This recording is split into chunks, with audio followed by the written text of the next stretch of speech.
go. Good morning. Today we're going to study the Kutei Sichos of Lubavitcher Rebbe, Rabbi Schneerson, Mendel Schneerson,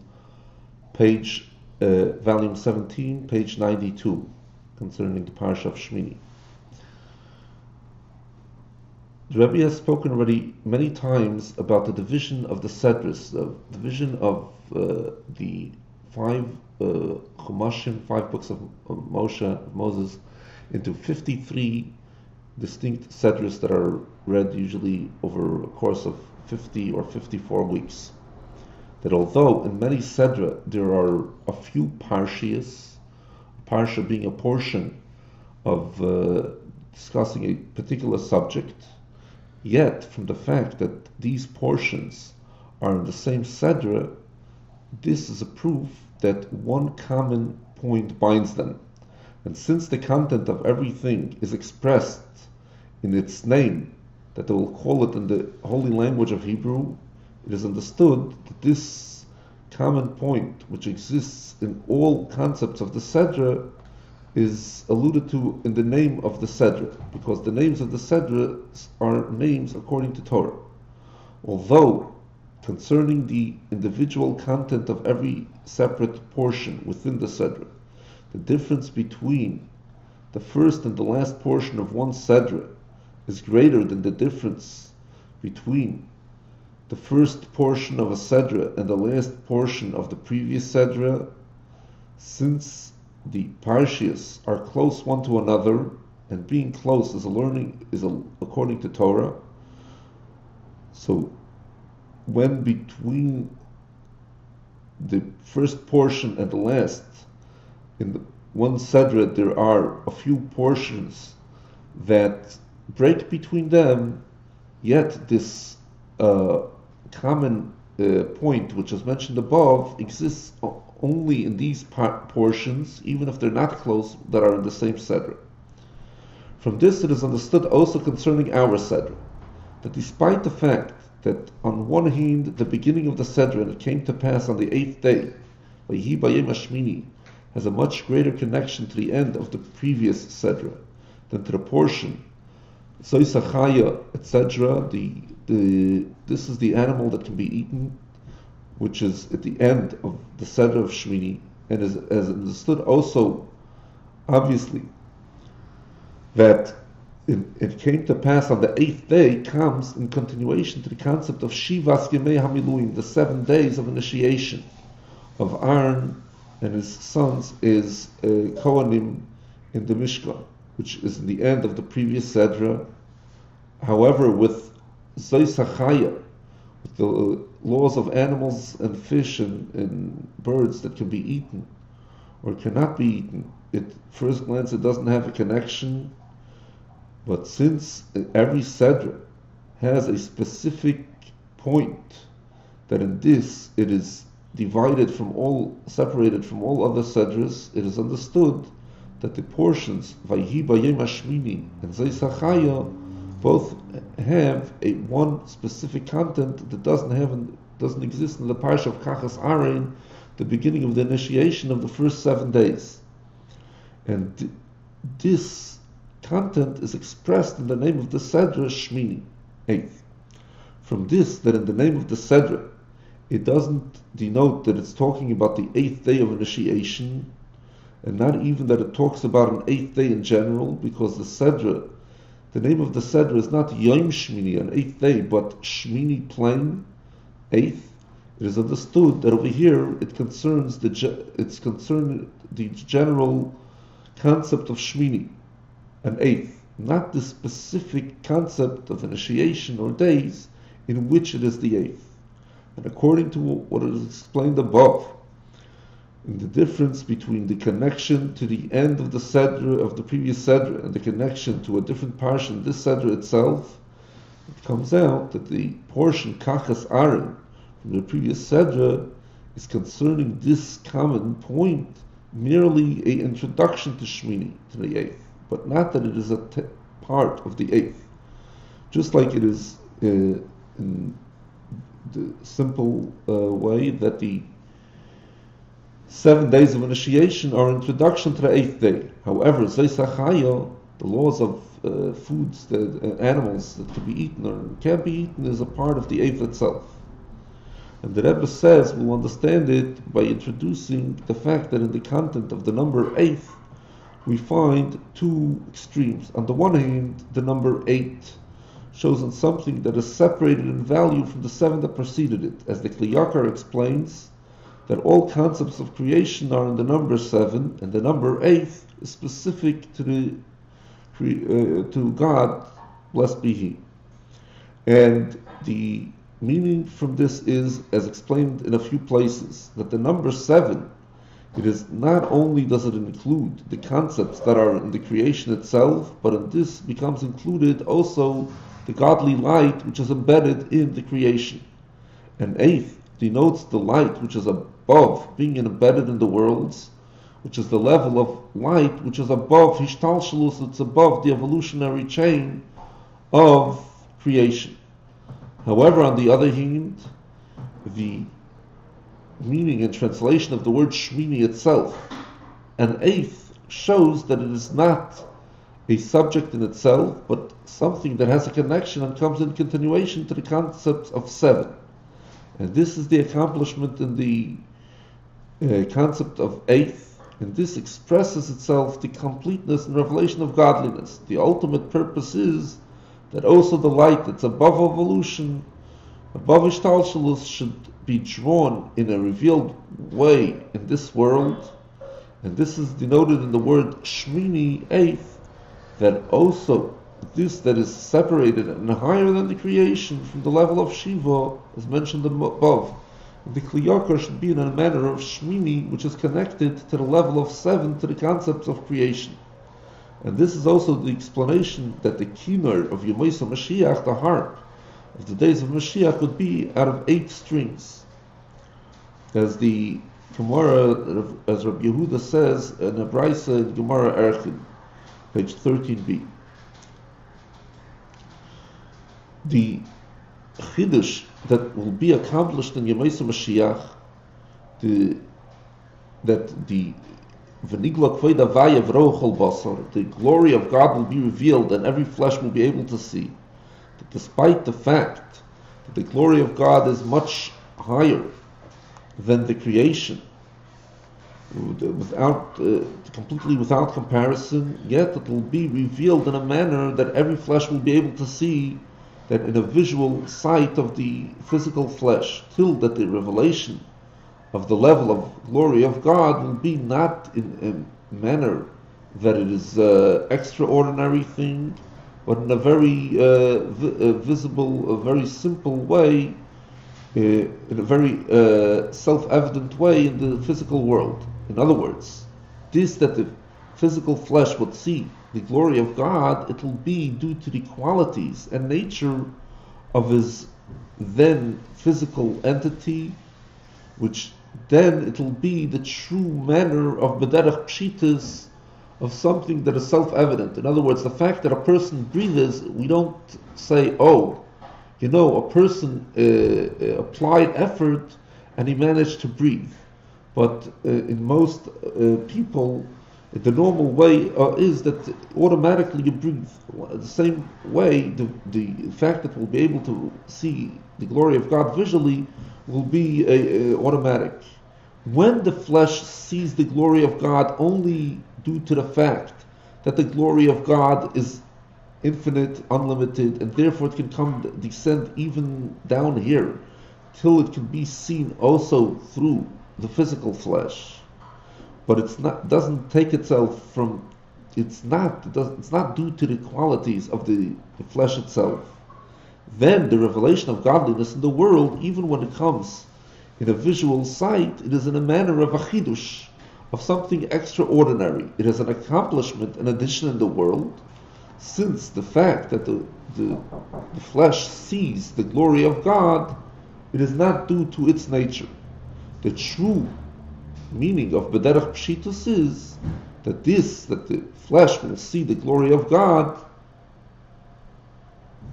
it would be due to the qualities and the nature of the flesh itself, in the same manner Like eyes of flesh see physical things, and this is due to the nature and quality of the eyes of flesh themselves. And this is the connection of the days of Mashiach with the number 8. The V'nigla kvoid avaya v'ro chol basar, the revelation of glory of God that every flesh can see, which will be accomplished in the days of Mashiach, expresses the two extremes mentioned above, which are in the level of Shmini, of 8. The glory of God is higher and separated in value from the creation, which is in the number of 7. And yet, it will be revealed in the world in such a manner that this, seeing the revelation, will be due to the nature of the world itself. The 8 will be together with the 7.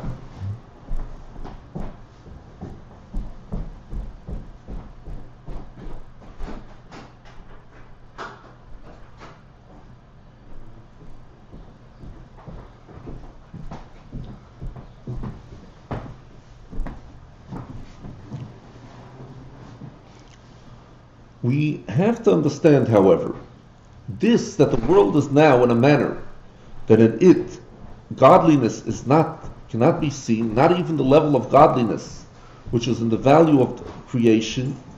It is not an added thing on the entity of the world, but it is for the reason that the world was created in such a manner.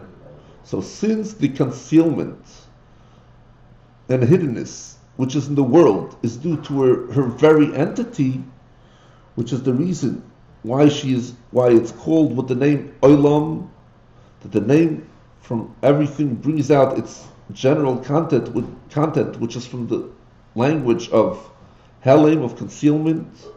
So how is it possible that the Vero Kol Basar, when Mashiach comes, that every flesh will see godliness, should be due to the concept of the flesh itself, since it is the opposite of the definition and quality of the flesh of the world. So the Alter Rebbe says in Tanya, the beginning of chapter 37, that the revelation, the revelation of the infinite light, blessed be He, in this physical world, which will be in the days of Mashiach and Tchias HaMeisim and resurrection of the dead, it is tolui b'ma'aseinu v'avodaseinu kol zman meshach hagolus. It depends upon our deeds and our service of God throughout the time and duration of exile. So the Rebbe asks, at first glance, what is the precise language of kol zman meshach hagolus, of the entire time of duration of the exile? This, that through our deeds and our service we accomplish the Gilui Orein Soif Baruch Hu B'Olam Haza Gashmi, that the revelation of the infinite light of God, blessed be He, in this physical world, this is due to the advantage of mitzvahs, of commandments. As he says over there in Tanya itself, that Ba'asiyasa Shalom Mitzvah, doing the mitzvah, the man draws down a revelation of infinite light, blessed be He, from above below, to embed itself in the physicality in this world. So why is it connection? What is the special connection that it has with the time of duration of the exile? One of the explanations in a possible manner in this, in order that the revelation of the days of Mashiach and resurrection of the dead should be felt due to the nature of the world itself, as mentioned above, Seif Hey, it is dafke when the drawing down of godliness, which is through the mitzvahs, which this drawing down comes in a revealed manner when Mashiach comes, it is not as an added thing in the world. In other words, the mitzvahs accomplish only that in the world should be added a godly light, but the world itself remains the way it was previous due to her own coming into existence, and Olam Lashon Helam, concealment, just that the Amshacha, the drawing down of godliness through this mitzvah, should be in such a manner that it makes over the physicality of this world. And therefore the revelation of Yemesa Mashiach depends in our deeds and our service the entire time of duration of the exile, because this concept that exists in mitzvahs to make over the world itself, it is mainly through the mitzvahs that we fulfill during the time of the exile. The reason that the deed of mitzvahs in general accomplish such a drawing down that makes over the essence of the world, the ultimate purpose of creation of the world is for Torah, B'shvil HaTorah, B'shvil Yisrael, for Torah and Yidden, as Rashi points out in the beginning of Parashas Bereishis, that Yidden, through Torah and its mitzvahs, should accomplish the revelation of godliness in the world. So what do we see? It comes out that the revelation of godliness that is drawn in the world through Yidden and Torah, it is not a subject that comes as an added thing to its entity. Because since this, the revelation of godliness through Yidden and Torah, is the purpose and goal of the world itself, so it means that the world itself, in its innermost aspect, demands that it should accomplish its goal, the revelation of God in it, through the Torah and mitzvahs of Yidden. This itself, however, does not yet suffice, because since the definition of Olam is from the language of concealment, as mentioned above, that due to creation, its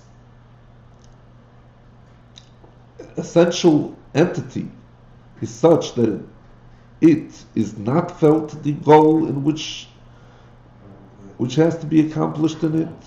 Just contrary, due to its creation, its concept is concealment. So it comes out that concerning the entity and concept of world itself, so the drawing down of godliness, which is through mitzvahs, is as if it is an added thing. We're talking over here about the fact that the world seems why is it called, the universe called Olam? In Hebrew, Olam, the Hebrew word Olam for world is from the Lashon, from the language of Helen, concealment. So it comes out that the very entity of the world is something that conceals godliness, and the fact that when in the future, in the days of Mashiach, godliness would be revealed in a visual manner, every flesh will see the glory of God, and it will be revealed, and every flesh will be able to see it. Comes out that it's an added thing to the world. But the Rebbe wants to say, the Rebbe is stating that it's not going to be an added thing of the world, but that's going to be... Can I ask you a question? Yeah, go ahead. See, there's a lot of impurities in this world right now, the way things are going. Yes, go ahead. And we're going to see Eibishter on a higher level. Yes. Mashiach comes. Yeah. For Mashiach to come now, how's that going to happen? Okay. You understand what I'm saying? The thing is, today the Yidden are doing mitzvahs, but they're also sinning. And how do you get to see God in the higher level? So if we're not being who we're supposed to be, okay, on the level we're supposed to be. The Rebbe actually points out in a Sicho elsewhere that even take the greatest transgression that we can think of against the very existence of God, acknowledging God's existence, is idol worship. Till it comes to an end, to a degree that a person could think or claim that his entity comes from his own essence. He wasn't created by something else. He wasn't created by God. His entity comes from his own essence. So at first glance, that is the greatest contradiction to the existence of God. Comes the Rebbe and he says that even this expresses godliness. Why? How does the denial of God, how does that express godliness? So the Rebbe says, because God himself, God by definition, his entity comes from his very essence. There is nothing else that brought God into existence. God is the entity that always existed, always was, always will be. So the fact that a person can claim that his own entity comes from his essence is because really he comes from God. And God's entity comes from his own essence. So we see here that even those things that are that seem to be, and they are contradicting, they are denial of God. But this itself, it's expressed in the language of God. And what is we're coming closer to the era of Mashiach, the world is realizing that no, everything in this world, or almost everything, if I exist, I as a human being exist, that's because my father and mother are here, and they brought me into the world. But obviously, ultimately, they were brought up by previous people, but the very fact that people exist tell us that ultimately we'll come to that one person that was not preceded by another person. And that the same thing is with monkeys and with plants. The fact that this monkey exists because it was a previous monkey, but ultimately will come to the first monkey. So who brought that monkey into existence? So ultimately we must acknowledge that there's this entity that always was and always will be. That's what we call God. And this question, how does the revelation of godliness express the concealment within Olam, is explained with this, that we say that the revelation of this revelation, which is going to come to pass in the days of Mashiach, the Rebbe tells us in Tanya, the beginning of chapter 37, that this is accomplished through Ma'aseinu V'Avodaseinu, through our deeds and our service of God, mainly throughout Kol Zman Meshach Hagolis, throughout the entire time of duration of exile, as the Rebbe is going to explain now. It is explained in Chassidus in many places that during the time of the exile it shines the koyach, the power of Mesiras Nefesh, of totally submitting oneself to God, till even willing to be killed on God's name, even more than during the time of the Beis HaMikdash, because only the concealment which takes place during the time of the revelation, the exile, calls out the revelation of the power of Mesiras Nefesh. During the times when we had the Beis HaMikdash, the godliness was in a revealed manner, and in the first Beis HaMikdash more so than in the second. In the second we were lacking a few things. We didn't have the Aron, we didn't have the Urim V'Tumim. We had, as the Rambam says, we actually had physically the Urim V'Tumim, the explicit name of God that is inside the Choshen Mishpat.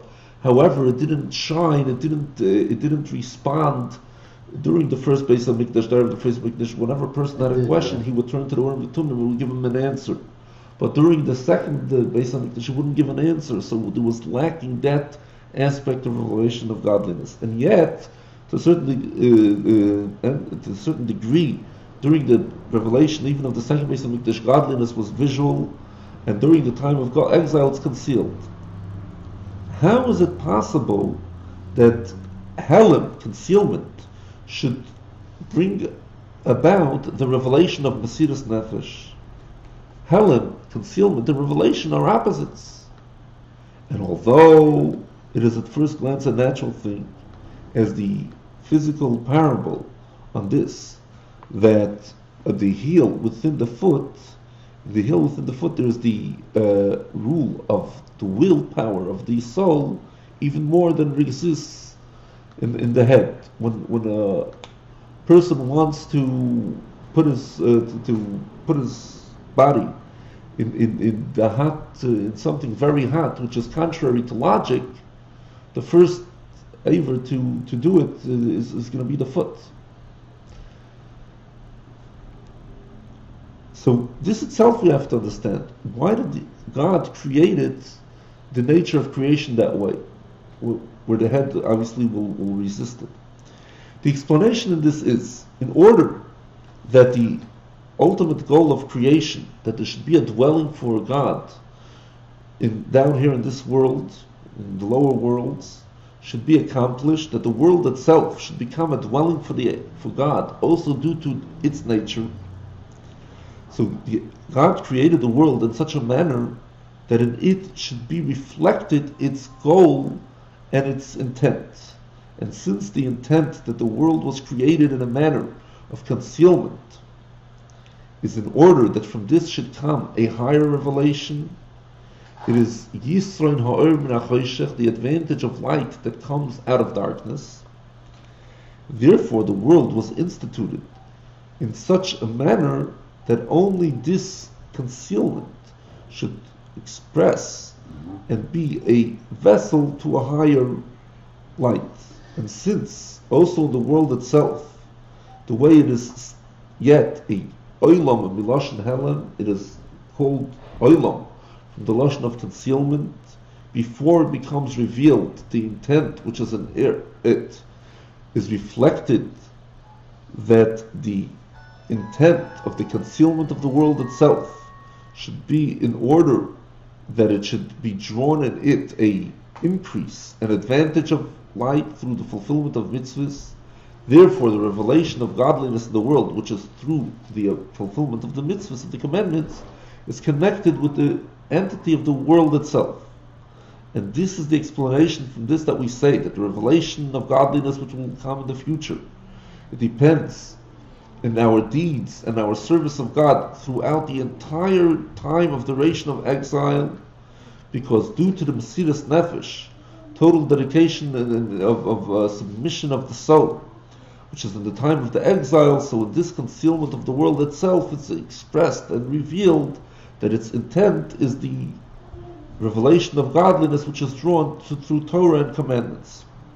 And this is the reason why the drawing of godliness through the mitzvahs in the time of exile accomplishes even more and is even more embedded in the entity of the physicality of this world itself, till it's expressed, it comes out in the future, the world to come, during the days of Mashiach, in a revealed manner, that the v'nigla k'vei avaya v'ro chol basar, the glory of God being revealed, that every flesh shall see, would be due to the qualities and nature of the flesh itself.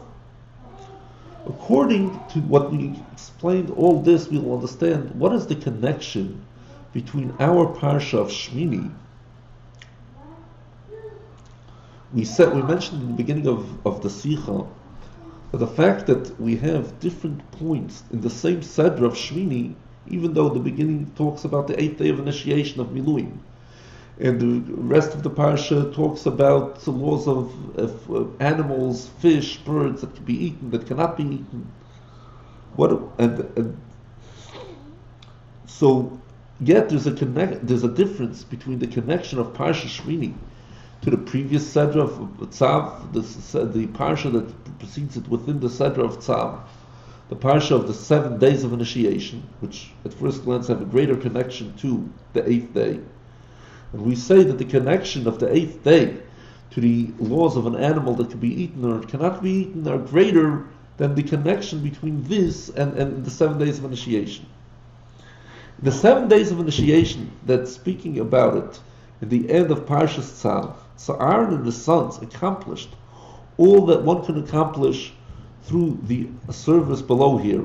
Also the drawing down of godliness that is drawn down through Isarusa de Lasat, an awakening that comes from below, from within the person himself, which is the entire concept of a korban in the first place. And all this is included in the level of 7. But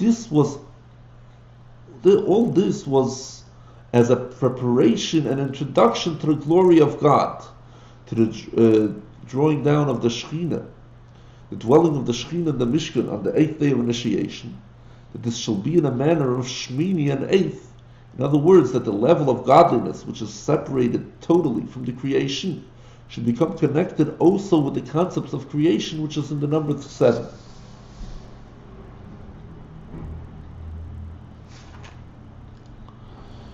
The Rebbe has a long footnote over here, footnote 34, in which he says, at the first glance, it's not understood. Since the revelation of the 8th day, the light which is above evolution comes only through the concealment, as mentioned above at length. What connection is there, and what is the need in introducing the service which comes below from within a person during the 7 days of initiation? And the explanation, and briefly at least, in order that God should have a dwelling in down here, that godliness should be drawn and shine in the world in a revealed manner, in an innermost aspect, we need two manners of service. We need the service of Mesiras Nefesh, of totally submitting one's will to God, and we need the service of innermost powers, the reaching of godliness, contemplating godliness, loving God, and having fear of God and awe of God. The revelation of Mesiras Nefesh, it expresses how the concealment of the world, the intent is revelation of godliness, but being that this concealment and entity is the common denominator of all the creatures, so it doesn't accomplish and reveal that also the qualities and definitions of individual definitions of each creature is vessels to godliness, and therefore we need the avodah of grasping godliness and love and fear, that it's also the individual definition of each creature is a vessel to godliness. On the other hand, the service of grasping godliness and love and fear does not suffice. Why? Because in addition to the fact that the light that's drawn through this is a light that is in the value of creation, and we want to draw down the light which is above creation, so due to the concealment of the essence of the world, it is an increase on the. It's an additional thing on the very entity of the world, and therefore we need the avodah of Mesiras Nefesh, which expresses that also the essence of the world is a vessel to godliness. What is the connection of Zois HaChaya, of the laws of an animal that can be eaten, to the concept of eighth? In the parsha of Zois HaChaya, where it talks about animals and both domesticated and non-domesticated, which cannot be eaten, and their prohibition of their eating and their tumah, their defilement, this is connected in a part of the parsha Shmini itself. The refinement of the world, from the lashon of helen, concealment, which through this is expressed in the completeness that its intent is in order to reveal godliness. In other words, the level of God which is totally separated from creation, that refinement is accomplished through this, that there's an entity and there's place for concealment. Animals, both domesticated and not domesticated, that are defiled, that are impure, etc. And yet, there is the separation between the tamei, the defiled, the impure, and the pure, between the animal that can be eaten and an animal cannot be eaten. And similar to the statement of our rabbis of blessed memory, a person should not say, well, I don't really like the taste of chazer. He should say, I do like it, I do enjoy it, but what could I do that my Father in heaven has decreed on me? In other words, if there were no defiled animals that you cannot eat, and so the fact that you didn't eat it is because it doesn't exist. And through this becomes the refinement, also the concealment that gives a place for animals, both domesticated and non-domesticated, that are impure. As the Medrash says on the pasuk, Zeisa Behema, the mitzvahs were only given the Yidden in order to refine the Yidden in them. And this, that in this concealment, it's reflected his goal and intent, the revelation of godliness, the essential will of a Yid, Avi Shamayim Gazar Alai, my Father in heaven has decreed on me, which through this it becomes revealed. This accomplishes the revelation of the eighth, that the revelation of godliness, which is totally higher for the world, becomes revealed in seven. It becomes an eighth, revealed and united in the creation itself, as mentioned above at length. Accordingly, it's understood what the Medrash says, that the defiled animals, this is Moshe saw the kingdoms, the four kingdoms in their business, as it says over there, specifically the darkness of each exile, because the accomplishment of revelation of Zeis HaChaya Gomer, Lahavdil Gomer, this is the animal to separate, is the concept which is accomplished through the exiles, that the drawing down from this comes in a revealed manner. In the future harp of 8 strings, as he concludes in the Medrash, Vasachazer, the pig is a reference to Edom, to the current exile of Europe. And why is it called a pig? Why is a pig called Chazer? Because it returns, Chazer from Lashon returning, it returns the crown to its owner. This is what it says, that the helpers will ascend in the mountain of Sion, the Temple Mount, to judge the mountain of Esav, and God will have the kingdom.